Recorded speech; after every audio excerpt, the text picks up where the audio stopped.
Robett live on TodayFM. There we go.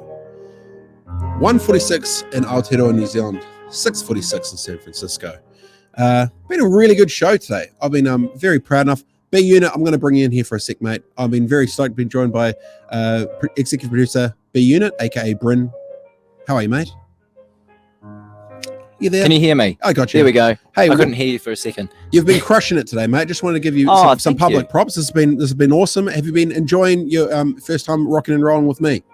I have been. It's had a good flow today, and I love your selection of music, by the way. I think the hip hop R&B tracks. My wife would not agree with me, but you know, it's my show. She's not here, and I do whatever I want as long as she's not here. And I appreciate it, bro. And up next, we are very stoked to be joined by the one and only Mr.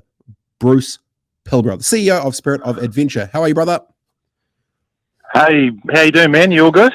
All good, bro. I've come off like 4 days of scurvy and sickness, just fetal position, death on the corner. It's been horrible. But I've geared up all week because I knew I had to be at like a Hyundai, and you know, the apple juices have helped a little bit, but we're good. How's the weekend going? Are you still doing manual labor around the son's house? What are you doing? I am. We're painting. We're full on painting this house in Otahu, and it's looking great. Man, we're talented. We're a talented whānau.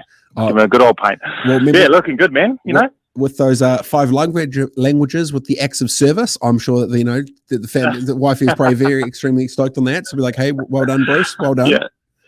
Well, I hit the bakery as well, which is always a good thing for everybody, isn't it? The bakery food can't go down bad. Yeah. There you go. Yeah. Okay, so I wanted to get into it for this week, Mr. Pilbrow.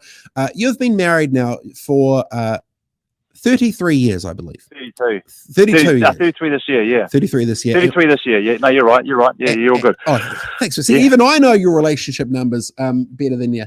Yeah. But what I wanted to get into with you, and I talked to you about this a bit earlier, is I'd actually asked you this question a while ago, and I was really keen for you to sort of share it out with others, was when you've been married for that long and you go through phases of life, how many different versions of Bruce has your wife been with and been in love with? And I wanted to sort of start there for it. So I'll open the floor. Well, she would probably say three or four. You know, it's funny, 33 years seems like a long time, but I mean, a lot of that time gets so taken up, you know, with children and, you know, work and business and stuff like that. But if I think back to when I first got married, I was just sort of a jerk, really. Yeah, I mean, if I had to be really honest, I was a bit of an arrogant sort of tosser, and she remembers that and reminds me of that from time to time. But I was quite young, and I guess I had sort of. But we talked about this last week, right? You have these goals and these ambitions that you know, young guys do, and sometimes they're not realistic, and sometimes they're not sort of inclusive. You know, it's all about me, and so that's probably version 1, and that took a bit of sorting out, but.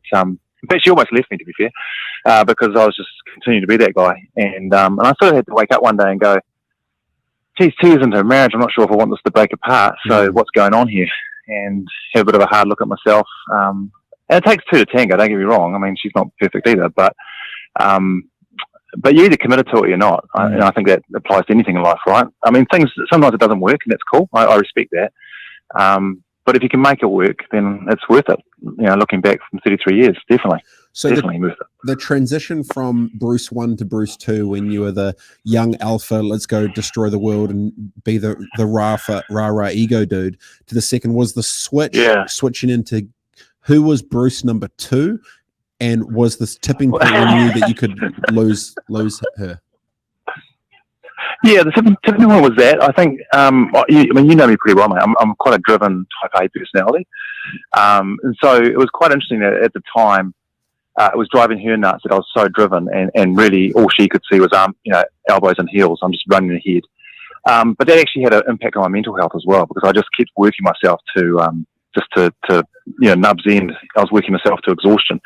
And so then when that happened, other things started to happen. You start to drink more, you start to get a bit more aggressive. You know, these sorts of things happen to you as a young guy.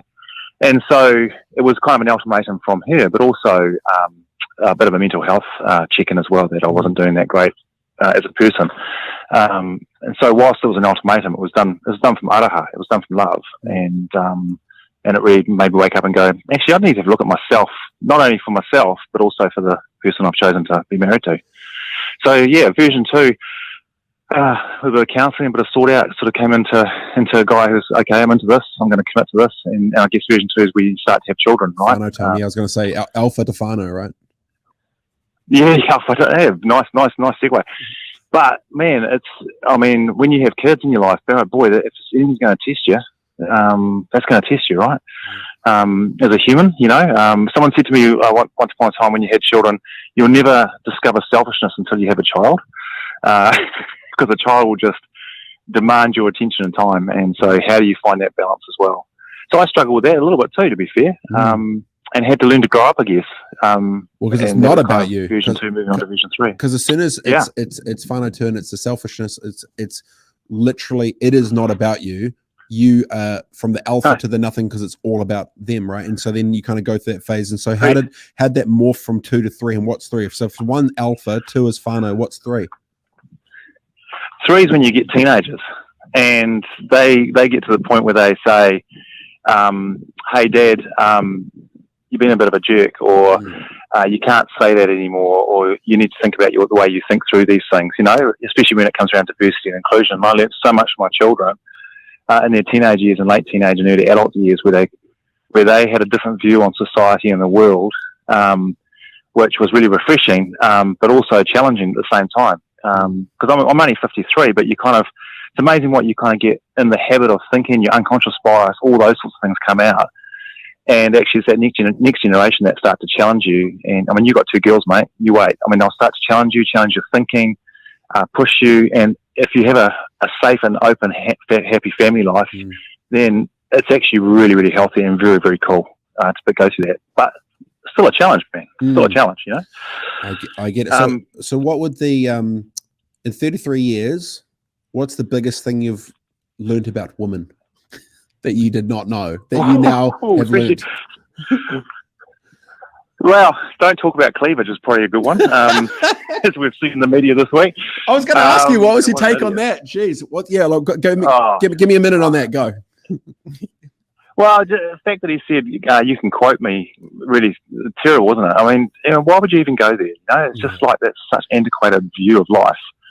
I was reading this morning, he had a 70 million drop in shares, and yeah, good.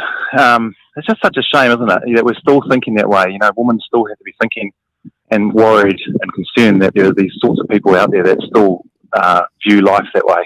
And I was just disappointed, to be fair. I was disappointed for Nadia especially, but for humans in general, to be fair. Yeah. Yeah, I can give you my children's version, my young daughter's versions in their 20s, but there's too much language for this show. So maybe not for us, but yeah, definitely probably for the show. But I appreciate your time once again. Best of luck for the continued manual labour and your acts of service with your 5 love languages with wife and the rest of it. Really appreciate your time. You're the man, bro, and I'll talk to you soon, eh? Okay, mate. Pleasure. Cheers. Bye. Much love, brother. All right, that was Uncle Bruce. Banter with Bruce, Mr. Bruce Pilbrow, the CEO of Spirit of Adventure and all own good human indeed. All right, time to recap and see what we learned today. It is 1:54 in Aotearoa, New Zealand, 6:54 in San Francisco. We're almost done. Back in a sec.